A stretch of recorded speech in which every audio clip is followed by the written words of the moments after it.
Okay. I think it's cool.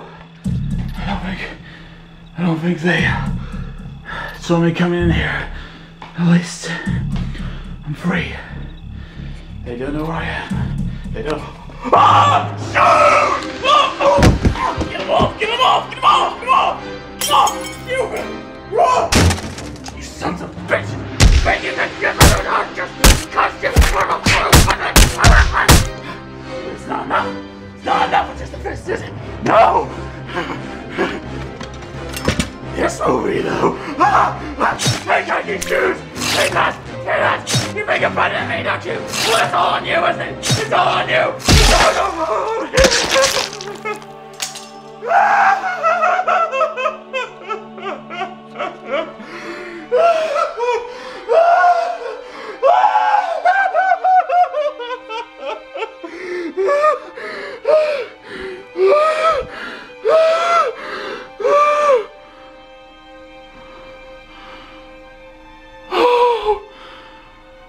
What has the world become?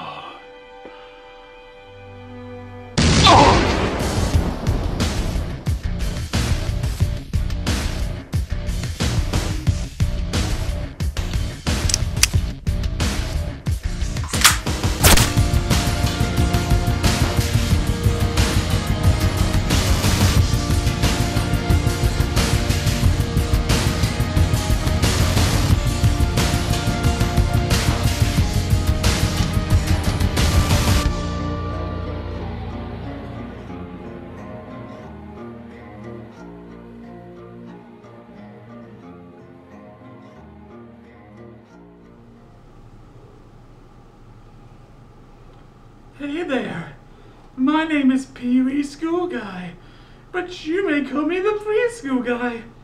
In reality, I'm in my mid-20s, but at heart...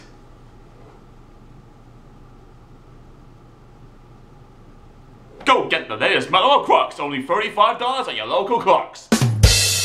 The Shoe People, a cartoon that I can safely describe as one that should have stood the test of time as something that everyone remembers. But don't. Weird. And frankly, I wouldn't have remembered it either if not for the constant viewing of this children's TV favorites video. Yes, come back to me, you filthy, filthy whore! Like James the Cat, Will Quack Quack, and... that naughty cartoon that no one remembers, the Shoe People have slid under the radar for many an audience. But why is that? I remember it being innocent, entertaining, and even a little funny. So what is it that we forgot about that didn't make it a true cult classic? That is why I'm here to educate you kids today with your Xbox Zeros and your apple pies and your clothes. This is what we had to grow up in the day, and we're gonna have a history lesson about that today. This is the Shoe People. Shut up, it's good for your eyes! For example, did you know that the creator of the Shoe People got the idea from looking at people's shoes to tell you their personalities? 5 stars, A+, 4 stars! Anyway, we start the very first episode off with the narrator giving us a tale as old as time. In a town, not too far from here, there's an old shoe repairer's shop. The outside of the shop looks very run down and uncared for. So, just like any other shoe zone then? There, he can repair the shoes and boots brought into him. When they're repaired, he places them on shelves ready for their owners to collect. Others bring in shoes and boots that are so worn, they're beyond repair. He's asked to throw them away, but he just can't. Shoes are people too, you know! You see, wouldn't it be just grand if there was a species of shoes that could walk, talk, and breed, and they coexist with the humans? That would be absolutely magnificent. And with this glorious age, we shall call these new specimens the Foot Clan! That title needs work. Actually, that's not the real creepy part in all of this. the shoeman that keeps all the broken shoes in his storage room. I know, sounds like a regular Total Hoarders episode, right? And even then, that's not the real creepy part. But why would I need to explain it when the narrator tells the children in a very special way? This room has a very special secret, and only one person knows it. The only person who knows the secret is me. Can you keep a secret? Can you? Promise. Are you sure that shoes are the only things that he keeps in his storage room? I don't want to stoop to a rape joke or anything, but that's what it's sounding like. This voice, he seems to know a bit about the dark side of television. You know what? I'm gonna go look it up on my TV right here just to know who this delightful individual is and what he's done in the field of media to deserve this magnificent honor. I say, this Philip Wiltchurch, he's done it all. Comedies, dramas, theatre, and yes, even children's programming. Truly, he is a gentleman of exquisite tastes, one who knows how to get it done all the way. So, sir, I must ask you, how much for the hour? Alright, you want to know the real secret behind the storage room? The dark secrets that go on in this place when the lights go out? Wow, I am going to tell you with the honesty in my soul. Here it comes. Fairy dust fills up the room, causing all the shoes to come to life, followed by the back wall disappearing, leading to a whole other world where shoes and boots coexist with each other and live happily. Welcome to the magic world of the shoe people. Sir? No big boobies? No big boobies! Yep, this is the main setting for the show, folks. Shoe Town, because Wellington was taken. But hey, why not let this fine chap show us the ropes, eh, what? Here's PC Boot on his beat. He's just the person to show us around Shoe Town and introduce us to some of the people who live there. Would you mind, PC Boot? Delighted, I'm sure. PC Boot seems very cooperative with his, split personality, doesn't he? I mean, does that happen all the time? He just hears voices in his head and he just sort of goes along with it? Excuse me, PC Boot, but would you mind guiding us through this town where shoes come to life, please? Who are you and what do you want? Never mind that. You do what I tell you because I rule all with my voice alone. Now see here, Sonny Jim, if you don't cut out this charade, then I'll be forced to bring you into the station for questioning. Very well. Then you'll be arresting yourself. What was that? I am pretty much god of your town, my fellow officer of the law. And if you don't follow my example of a cute little world for entertaining the kids, then there will be consequences. What? You mean people can see me? Yes. About 39% from TV ratings alone, and even more from VHS sales. The people see you, PC Boot. And not just I, your Messiah. So how about that tour then? Excellent choice, sir. So the rest of this episode is pretty much a brief description of some of the characters that are going to be featured. But bugger it, I'll give you all a longer brief description of some of these characters. Don't give me that look, there's still 15 minutes to go left! First, we have Trampy, the typical nice guy you get from Ireland. Who, as you can see, is not exactly keen on home improvement.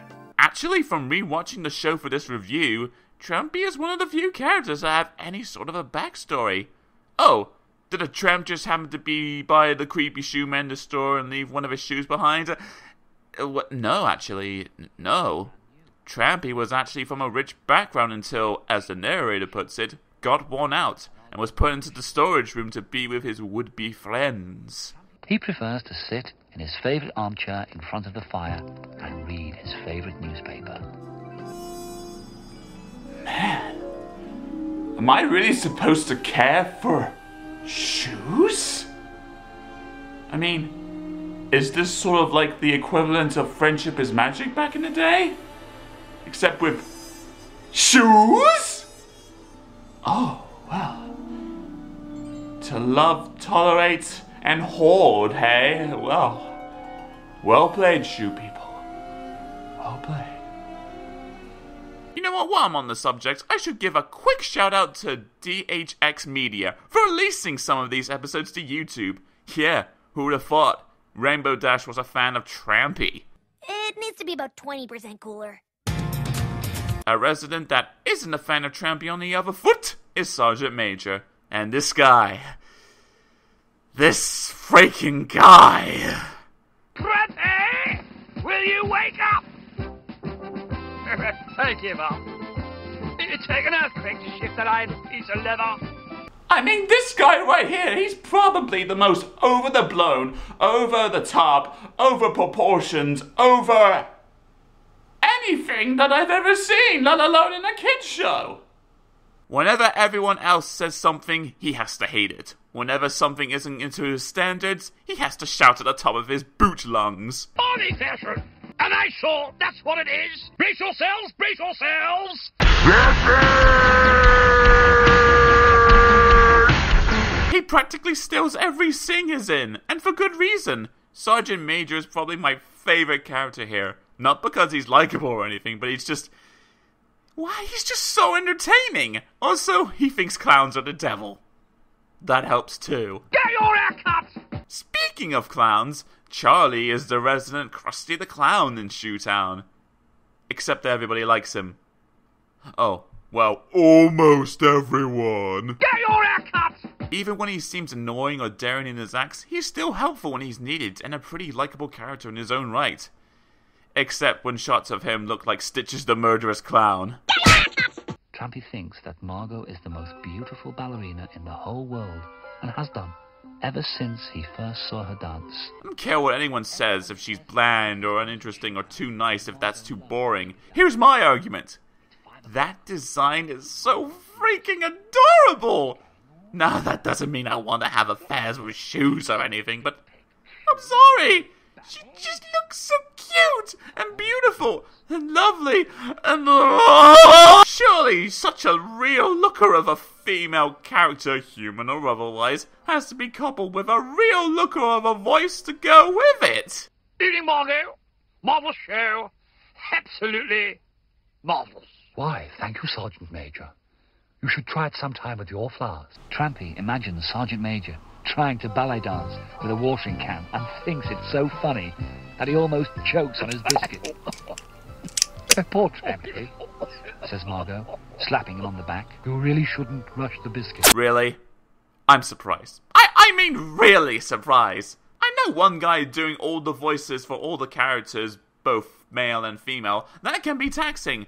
But you could have at least nailed the lady of your cast freaking right! With a character designed as elegant as this, would you expect this voice to poop out of this woman? Any woman at all? You, Belle. Hello, PC Boot. Stopping for tea? Say you'll marry me. You really shouldn't rush the biscuits. Whoa! Goodness me, is there any way to rid this swine-killing revelation from me? Look, Wellington likes to get wet! Just like us, man. Am I right, ladies? Am I right? Thank you very much. I'll be here all week. Tip a waitress, thank you.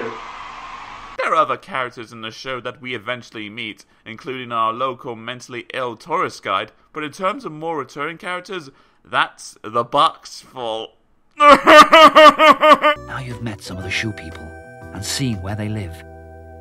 Maybe you'll want to share in some of their adventures. But remember, keep it a secret. Promise? I'll promise to do anything you want me to do, Mr. Narrator, just so as long as you don't make another unintentional creepy ending like that. ever again. Sure, it wasn't the best thing ever, but the Shoe People certainly had a certain amount of charm and creativity for it not to be hated. I don't know the true reason myself, but this show certainly had the cult classic level attached without much of a wide audience to boot. I can make these puns all day. And you know, despite it not being, you know, the most memorable thing in the world, at least the Shoe People stuck to its own thing. It never had to add any little additions or anything major to the basic setup in order to get its audience. It just stuck to its intended message. Until the new adventures.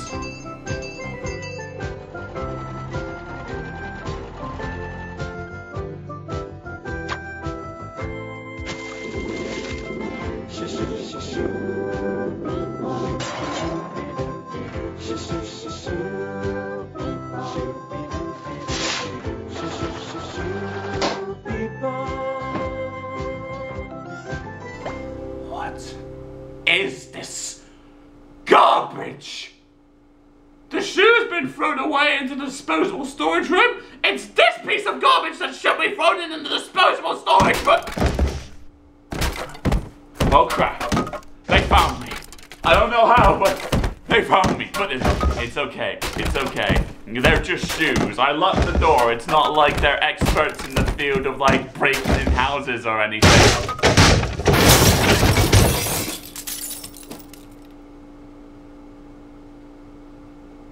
Time to go! Oh god, oh no, what in here,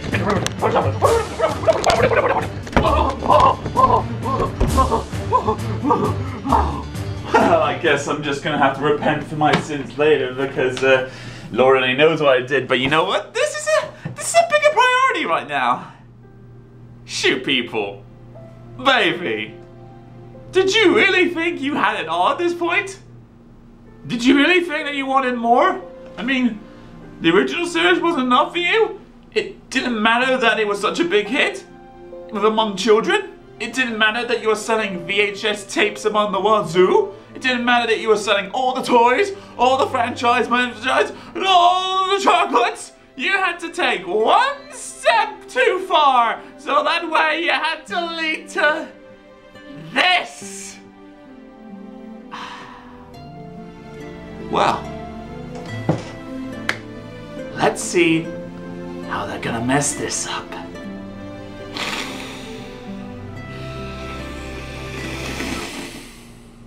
Well, to be fair, some things are still the same, like the animation company, the voice actor, and even the characters from the old show are here too, so that's a plus. What isn't a plus are the new characters.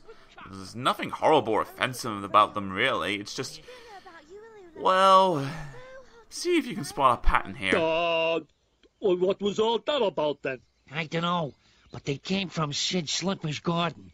It all seems very quiet. Too quiet if you ask me. You three wait here. I'm going in. Thanks for a real lovely tea, Sid.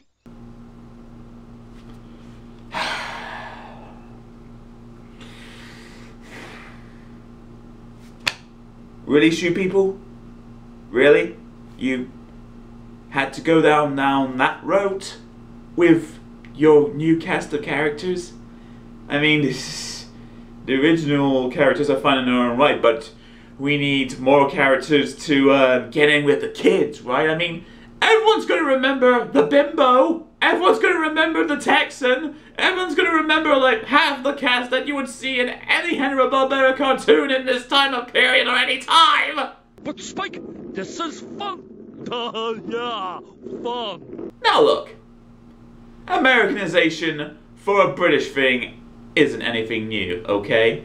It's been done since the beginning of time. It's going on right now. And it even happened in the years of the Shoe People. But you know what all those have in common? All those Americanizations? Well, a good chunk of them. The one thing they have in common is that they all failed. I mean, think about it. Super Ted did it. Henry's Cat did it. The Wombles did it. I'm pretty sure that's Canadian, but I'm still counting it anyway. And even Mr. Bean, poor old Rowan Atkinson got Americanized, and that didn't work squat. All these attempts and all more seriously failed. Why? Because they lost the spirit that the original had and just did whatever it took for just to please the American audiences. And you know what? That's a real pain in my urinated stains off my ass!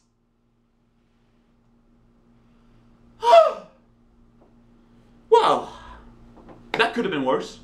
But I think we really broke some ground here today. So you know what? Let's see. I think my next appointment for you is next Wednesday at 11:30. So you know what? Think about what I said today and report on your progress next week. You have my number if you have anything before then. So bye. What the f am I talking to? Oh dear. And I was so looking forward to a quick swim. But hey, a female voice actor. And why is that a good thing? Why, thank you, Sergeant Major. That! And the lacking presence of a narrator in this series is a plus too, so you know what, I'm not complaining. Another change in this new series is that the 5-minute episodes have been expanded to 10 minutes. Now, that would be fine if they went deeper into some of these characters' backstories and get an emotional response like the old show did. Nah. Let's just make them episodic, you know, where one-sided adventures take place dealing trouble from the evil roller skating gang, as well as enjoying simple everyday livelihood, and maybe, just maybe, go up into space!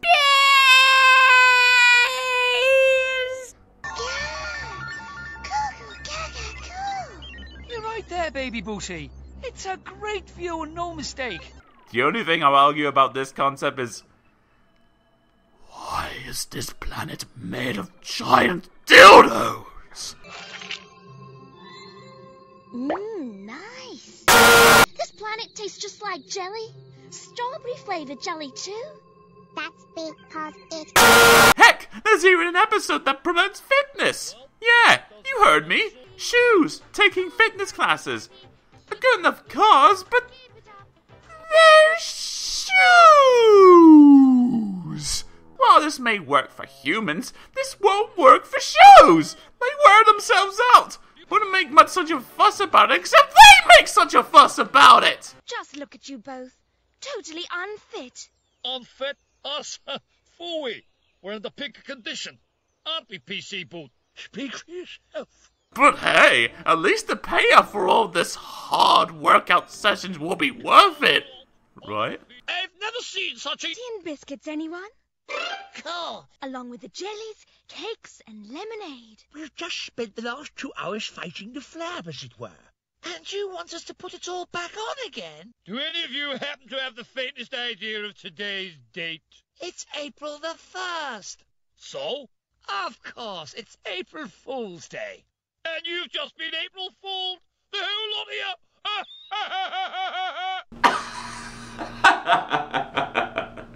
That's right, children. The moral for this certain episode is that you have to stay healthy and maintain a balanced diet and all-around good exercise so that way you can live a long and prosperous life.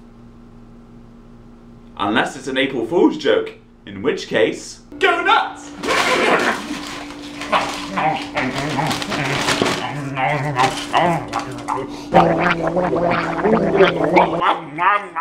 Now, as much as I compare these two versions of the show and how much I make fun of them both, they both have one thing in common that is undeniably the best thing this cartoon has to offer.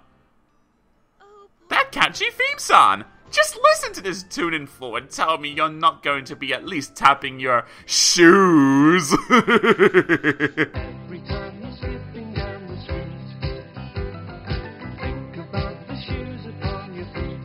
Today is a magic world when your toes uncurl.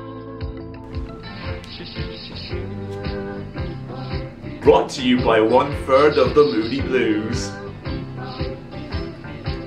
What I think it's obvious I'm not a fan of the new adventures of the Shoe People.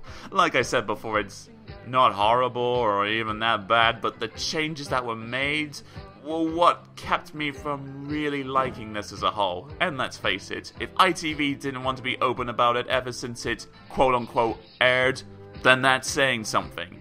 It's just wasted potential on something that, if tweaked more, it could have equaled to the original series. But with that said, I am not going to praise the old episodes as God-worthy or anything that's great to begin with, but there was a time in my life where I enjoyed the heck out of it, and even respect it today. It's not one of my all-time favorites, but the Shoe People definitely had enough creativity and imagination to catch my attention.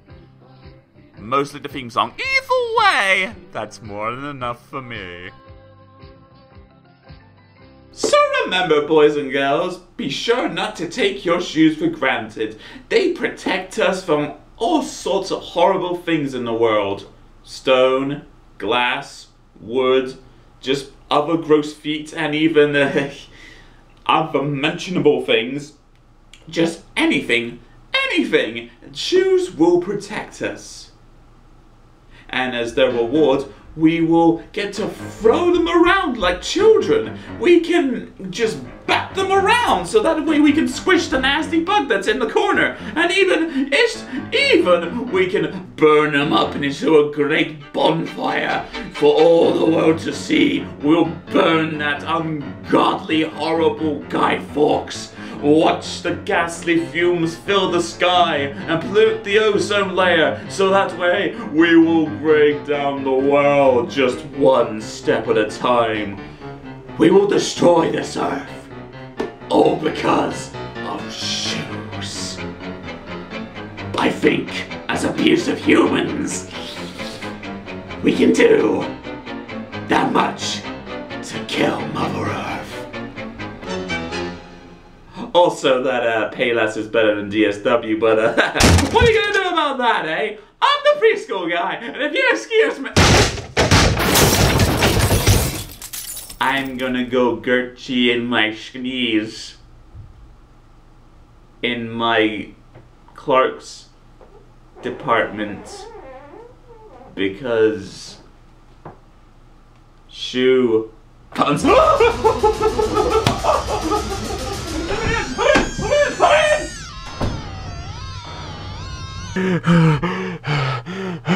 think I'm gonna be okay. They can't get me in here anymore. This place is my sanctuary. God will protect me now. I know he will. You know what? It's a little dark in here. Maybe I should bring some light in here. There we go. Well, at least I'll be able to enjoy my time in the cupboard. Let's see what kind of activities we have. Oh no.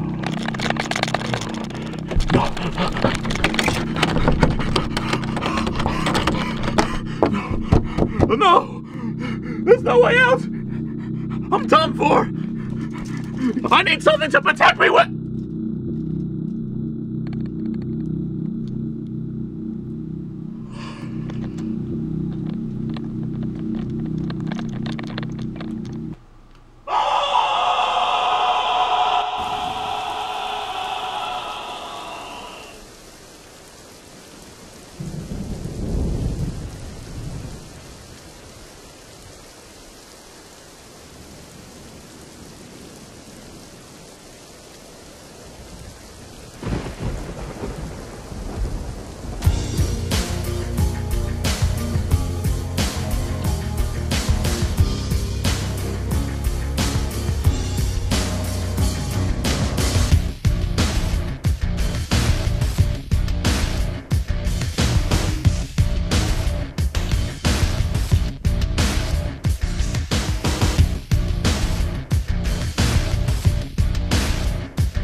Actually, this is something that just sprang to mind while we're doing this recording here. Having rewatched these episodes again, this sort of mind-boggling theory came about. This world, this magical world, so to speak, it only exists whenever the shoe mender unknowingly fills the storage room with fairy dust as well as giving life to all the shoes and the boots inside. How the fig do they get in there then? Oh yeah, they walk in. Okay, yeah, that makes sense, yeah. But is it like 6 a.m. whenever these shoes wake up? Do they all just like go off into their merry houses, go to sleep, only to wake up like an hour later just to get the day started properly? I mean, furthermore, what happens in the nighttime then? Would it be like 6 a.m. in our world and the shoes would run back down to the portal that will lead them back into the storage room, back into their positions beforehand? This sounds like a convoluted version of Toy Story, wouldn't you say? It's absolutely ridiculous. I mean, so much effort just to live in a happy life. I mean, if you can go into this magical world, period, why don't you just stay there? I mean, it's not like the shoe mender is gonna give a toss if you stay in there or not. He'll probably just look in there if you're all gonna be like, my only friends are gone. Oh well, at least I can get more, eh? I mean, for goodness sakes, it only said that he couldn't throw the abandoned shoes away. It's not like the symbolistic portrait to another alternative to the plan instead of going into the real world. Oh, and speaking of which, if this is the real world, yeah, where real life laws come to fruition and physics apply, then why? Oh God, why do the shoes come to life in our world? Did you not notice that before? A magical world is one thing, but for these lifeless objects to be breathing and moving about beforehand being thrown into the storage room, that's another major thing entirely. Are we just to assume that the narrator is a big fat liar? Were the shoes a lie to begin with? What other inanimate objects can we assume can be made out of this berry? I mean, what is this? What is life? Bottom line, this doesn't make sense.